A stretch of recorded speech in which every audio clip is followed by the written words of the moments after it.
First and foremost, really appreciate this opportunity to be on this show with my governmental colleagues and really highlight some of the activities that the department has undertaken over the past year and a half or so. And when you really, lay against the threat environment that we're currently living in, and you look at what happened with Najib Zazi in New York City, David Headley in Chicago, and certainly Abdul Muttalib on Christmas Day, and most recently May 1st with Faisal Shahzad and the failed attack up in Times Square.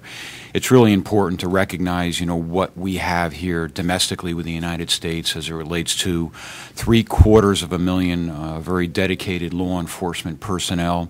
and the need to include them in our national security framework.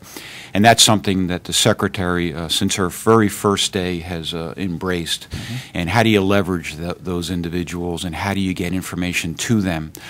So one of the most important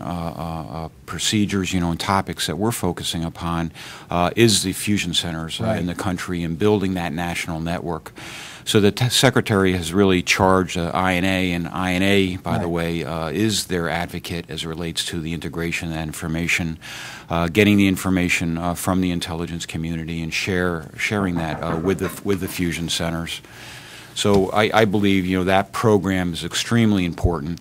So we've developed a number of programs to reach out to the fusion centers, work with its leadership, work with the Homeland Security and law enforcement leaders throughout the country, and really build that national network of fusion center to make sure that working with the Federal Bureau of Investigation that we get that information into their hands,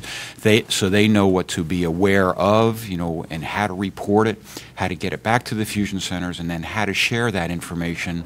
with the federal government to include the intelligence community. So working with Department of Defense and certainly individuals from Fairfax County and enabling technologies to make that happen is one of the most prominent programs that we're working within the department.